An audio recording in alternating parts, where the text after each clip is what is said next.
Hello प्यारे बच्चों, आपका बहुत बहुत स्वागत है हमारे यूट्यूब चैनल में। तो चलिए हम स्टार्ट करते हैं आज क्लास 11th का चैप्टर जिसका नाम है जामुन का पेड़। तो ये जो पूरा चैप्टर है इसमें जो लेखक हैं वो हमसे यही बताना चाहते हैं कि जो सरकारी काम होते हैं वो कितनी देरी में होते हैं या फिर उनकी समय अवधि के बारे में बताते हैं हमें।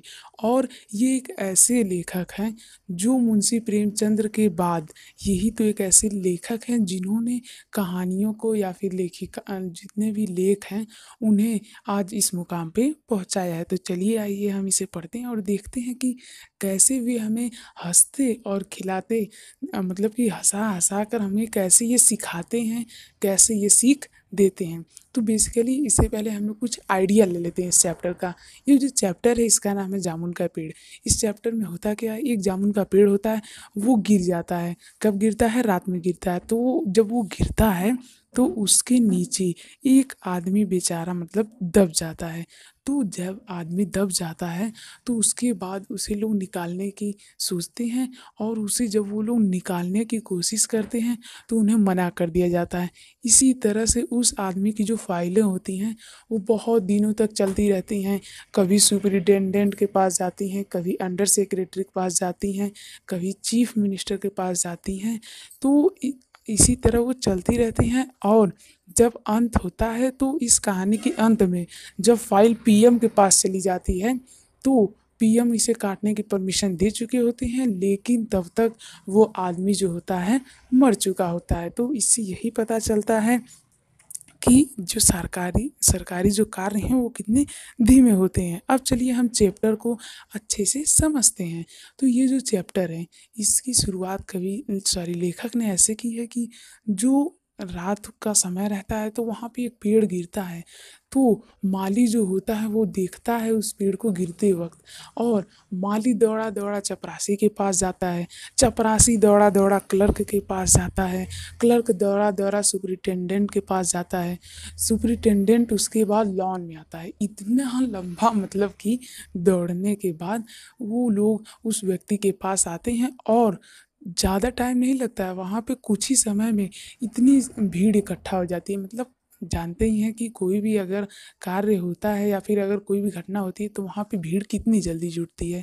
तो यहाँ पे भी भीड़ काफ़ी जल्दी से इकट्ठा हो जाती है। उसके बाद वहाँ पे जो कई सारे लोग थे वे लोग अब देखिए क्या कहते हैं। एक आदमी उसमें से बोलता है ये जामुन का पेड़ था, इसका फल बहुत मीठा होता था। और दूसरा आदमी बोलता है अरे यार बहुत बुरा हुआ, इसी के फल मेरे बच्चे सब खाते थे। तो इस तरह की तमाम प्रकार की बातें चलने लगी। आप जानते ही हैं कि जहाँ पे भीड़ होती है वहाँ पे लोगों के अनेक प्रकार के विचार प्रकट होने लगते हैं। बस सेम चीज़ यहाँ पे भी होने लगी। तो उसके बाद एक आदमी जो माली था वो बोला कि पर वो आदमी यानी कि कोई भी उसकी तरफ ध्यान नहीं दे रहा था, जो आदमी बेचारा उसके नीचे दबा था। तब लोगों ने कहा अच्छा हाँ, इतनी देर से दबा हुआ है, लगता है मर गया होगा। लेकिन फिर वो आदमी कराहते हुए यानी दर्द से पीड़ित होकर बोला नहीं, मैं अभी जिंदा हूँ, मुझे यहाँ से निकालो। तो उसके बाद वो लोग कहें चलो हाँ ठीक है, हम लोग पेड़ को हटा देते हैं और इस आदमी को निकाल लेते हैं। लेकिन तभी उनका जो सुपरिटेंडेंट होता है वो कहता है नहीं रुको, हमें पहले परमिशन लेनी होगी। उसके बाद जो सुपरिटेंडेंट होता है वो अंडर सेक्रेटरी के पास जाता है। अंडर सेक्रेटरी ज्वाइंट सेक्रेटरी के पास, ज्वाइंट सेक्रेटरी चीफ सेक्रेटरी के पास, चीफ सेक्रेटरी चीफ मिनिस्टर के पास। इतनी लंबी प्रोसेस होने के बाद चीफ मिनिस्टर ने कुछ कहा। उसके बाद इसी में बीत गया आधा दिन, मतलब दोपहर हो चुका था लगभग।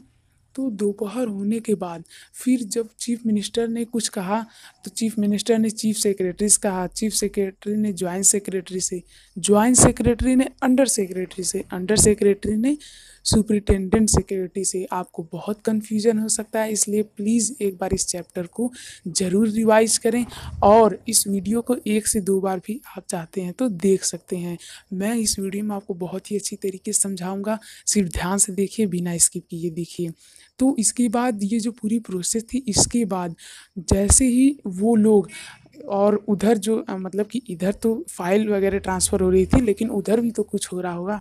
उधर जो भीड़ थी वो कही कि नहीं, हम अपने से ही इस आदमी को हटा देते हैं, ज़रूरी थोड़ी है कि अरे अब किसी की जान जा रही है तो हम इतनी परमिशन लेने की क्या ज़रूरत है। जैसे ही वो लोग कहते हैं हाँ हाँ अब हम हटाते हैं, जैसे ही वो लोग जाते हैं तुरंत उसके बाद फिर जो सुपरिटेंडेंट आता है दौड़ा दौड़ा, तो वो बोलता है इसका एक उपाय है, हमें किस कृषि विभाग से पूछना चाहिए, क्योंकि हम लोग तो व्यापारी हैं और हमारे कैटेगरी में ये सब कार्य नहीं आता है, ये तो कृषि विभाग के अंतर्गत आता है ना, इसीलिए हमें इससे कुछ नहीं लेना देना है। हमें इसे इस ये जो पूरी फाइल है इस व्यक्ति के बारे में, हमें इसे कृषि विभाग को देना चाहिए। तो जब इसके बाद वे लोग इस फाइल को कृषि विभाग को देते हैं, तो कृषि विभाग कहता है कि नहीं, वो जो कृषि विभाग वाले रहते हैं वो लोग भी काफ़ी ज़्यादा गुस्सा हो जाते हैं और वो लोग कहते हैं कि ये तो हमारा काम जो है वो सिर्फ खेत वगैरह का है, तो ये तो एक फलदार वृक्ष है और फलदार वृक्ष का तो हम काम तो करेंगे नहीं। तो उसके बाद वे लोग फलदार वृक्ष के लिए सोचे कि तब हम क्या करें। तो उसके बाद उन्होंने कहा अब हमें हार्टिकल्चर के पास जाना चाहिए। हार्टिकल्चर का मतलब क्या होता है बच्चों, देखिए ध्यान से सुनिए। हार्टिकल्चर का मतलब मैं आपको बताता हूँ। हार्टिकल्चर का मतलब कि एक ऐसा डिपार्टमेंट जो कि फलदार वृक्षों के बारे में या फिर फलदार वृक्षों की देखरेख करता है, तो उसी को हम क्या कहते हैं, हार्टिकल्चर।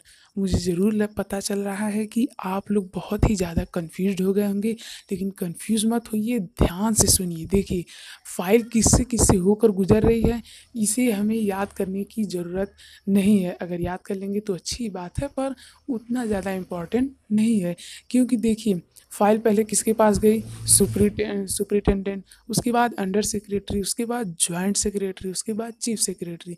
तो अगर आप इस चैप्टर को 1 से 2 बार अगर पढ़ते हैं तो आपको अपने आप सब पता चल जाएगा।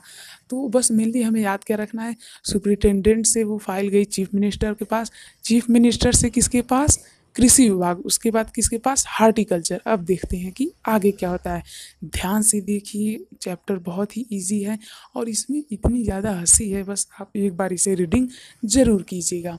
तो उसके बाद जब वो फाइल हार्टिकल्चर के पास जाती है, तो उसके बाद जब रात को माली आता है उस व्यक्ति को खाना खिलाने, तो उसके किनारे पुलिस का पहरा होता है। अब देखिए यहाँ पे कवि क्या, सॉरी लेखक क्या कह रहे हैं, वो कह रहे हैं कि उसके किनारे पुलिस का पहरा इसलिए है, किसके किनारे, जो व्यक्ति जामुन के पेड़ के नीचे दबा हुआ है उसके किनारे एक पुलिस का पहरा इसलिए है ताकि कोई आदमी कानून को हाथ में लेकर के उस पेड़ को न हटा दे, सिर्फ इसीलिए वहाँ पे पुलिस का पहरा है। फिर भी वहाँ पे एक पुलिस था जो कि काफ़ी दयालु था, वो माली को जाने दिया, कहा जाओ उसे खाना खिला दो। उसके बाद वो माली जब उसे खाना खिलाने गया तो उसे रोज़ ऐसे मतलब कि कई दिनों तक फाइल चलती रही ना, तो डेली उसे यही कहता था कि आज तुम्हारी फाइल यहाँ पे गई है, आज तुम्हारी फाइल चीफ मिनिस्टर के पास गई है, तो वो सिर्फ ऐसे ही उसे इग्नोर करता था। तो उसके बाद वो उससे बोला कि आज तुम्हारी फाइल हार्टिकल्चर के पास गई है। तो फिर हार्टिकल्चर अगले दिन क्या कहता है कि वो एक ऐसा पेड़ जो कि फलदार है और वो भी उनके इलाके से बाहर है, वो उसे नहीं काट सकते। देखिए ये उनका एक तरह से बहाना आप कह सकते हैं कि वो इस पेड़ को नहीं काट सकते हैं क्योंकि ये पेड़ अभी फलदार है। उसके बाद उन लोगों के जब ये बात उन लोगों के वहाँ की भीड़ को पता चली, तो वो लोग कहें ऐसे तो ये आदमी मर जाएगा, फिर से वो लोग एक संकल्प जुटाएं। तो देखिए यहाँ पे जो भीड़ है वो फिर से संकल्प जुटा रही है। तो वो उनमें से एक आदमी कहता है कि अब हमें कोई ना कोई एक्शन तो ज़रूर लेना चाहिए था, लेकिन फिर से एक जो आदमी था वो कह रहा है हम पेड़ को नहीं हटा सकते, इसलिए हम क्या करते हैं, इस आदमी को काट देते हैं। जब इस आदमी को हम 2 भागों में काट देंगे तो इसके बाद इसे प्लास्टिक सर्जरी से, इससे प्लास्टिक सर्जरी से इसे जोड़ दिया जाएगा, तो इसके बाद ये व्यक्ति फिर से ज़िंदा हो जाएगा। ये सोच के सभी लोग इस रिपोर्ट को कहाँ पर पहुँचाते हैं, मेडिकल डिपार्टमेंट पे। कि कहाँ पर पहुँचाते हैं, मेडिकल डिपार्टमेंट पे। तो मेडिकल डिपार्टमेंट अगले दिन क्या कहता है, मतलब कि देखिए इतनी सारी प्रोसेसेस हो गई, फिर भी बेचारा जो आदमी है वो ज़िंदगी और मौत के बीच में लड़ रहा है, लेकिन कोई पेड़ को हटा नहीं रहा है। इसे कहते हैं सरकारी काम। तो यही यहाँ पे हमें लेखक दिखा रहे हैं। तो इसके बाद क्या होता है, जो मेडिकल डिपार्टमेंट होती है वो कहती है कि नहीं, प्लास्टिक सर्जरी अगर हम करेंगे आदमी का शव तो आपको मिल जाएगा, पर आदमी जो है, जो व्यक्ति जो है वो क्या हो जाएगा, मर जाएगा। इसके बाद रात को जब फिर से मालिक खाना खिलाने आता है तो कहता है कि अरे टेंशन तुम मत लो, क्योंकि अभी जो फाइल है वो मेडिकल डिपार्टमेंट के पास गई हुई है। तो वो एक शायर कहता है। उसके बाद माली जो होता है वो एक खबर फैला देता है कि जो दबा हुआ आदमी है वो एक शायर है। लेकिन सुबह को जब साहित्य अकादमी वाले आते हैं, वे लोग उससे पूछताछ करते हैं। वे लोग उसे निकाल नहीं रहे हैं, लेकिन उससे पूछताछ कर रहे हैं। कितनी बेकार बात है। तो वो लोग उसे निकालने के बजाय उससे पूछताछ कर रहे हैं। तो वो पूछें कि आप कौन से कवि हो, तो वो बोले ओस। तो उसके बाद उनका जो बोले कि वही ओस जिनकी अभी एक नई ही लेख प्रकाशित हुई है, ओस के फूल। तो कहे हाँ। तो उन्होंने कहा कि मुझे पहले यहाँ से निकालो तो सही। तो कहा नहीं, तुम्हें तो अब तुम हम लोगों के एक आदमी के एक मेंबर हो, यानी कि अब वे लोग इस आदमी को अपने एक आदमी में ले लिए।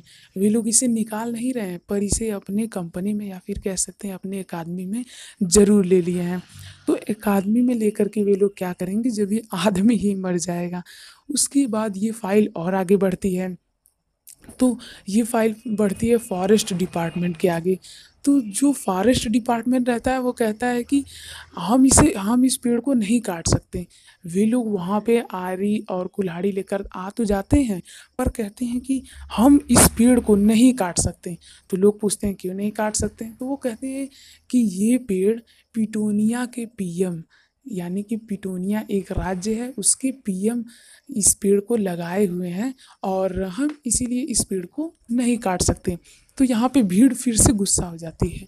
वे कहती है एक आदमी जो इतने दिनों से आज ज़िंदगी और मौत के बीच लड़ रहा है, उसकी ज़िंदगी का सवाल है, और आप लोग एक विदेशी प्रधानमंत्री की वजह से इसकी जान देना चाहते हैं। तो उसके बाद फॉरेस्ट डिपार्टमेंट की थोड़ी कड़क आवाज़ में कहते हैं कि और नहीं तो क्या, अब एक कुर्बानी चली जाती है तो इसमें कौन सी बात है, कोई नहीं, चलो एक कुर्बानी ही तो जा रही है, और वैसे भी ये उनकी याद है। तो इसके बाद भीड़ शांत हो जाती है। लेकिन फिर उसी दिन एक आदमी बोलता है कि पीएम जो है वो कल दौरे पर से आ रहे हैं, यानी कि पीएम जो यहाँ के थे वो गए थे विदेशी दौरे पे। अपने इंडिया के पीएम की बात कर रहे हैं, मतलब जिस कंट्री में ये घटना हुई है उस कंट्री के पीएम की बात कर रहे हैं। तो जो पीएम है यानी कि जो प्रधानमंत्री हैं वो दौरे से कल आ रहे हैं। तो इसीलिए लोग क्या कहते हैं, वो फाइल पीएम के पास भेज देते हैं। और पीएम खुशी की बात अब आती है। अब पीएम उन्हें क्या कर देते हैं, पीएम कहते हैं हाँ, इसमें हमें थोड़ी सी भी देरी नहीं करनी चाहिए। देखिए यहाँ पे क्या कह रहे हैं पीएम, हाँ इसमें हमें थोड़ी सी भी देरी नहीं करनी चाहिए। और ऑलरेडी उधर इतनी सारी देरियाँ, इतने सारे दिन बीत चुके हैं, फिर भी पीएम कह रहे हैं हमें थोड़ी सी भी देरी नहीं करनी चाहिए। उसके बाद माली दौड़ा दौड़ा आता है और कहता है कि आज ये पेड़ निकल जाएगा यहाँ से, और आज तुम्हें यहाँ से छुटकारा मिल जाएगा।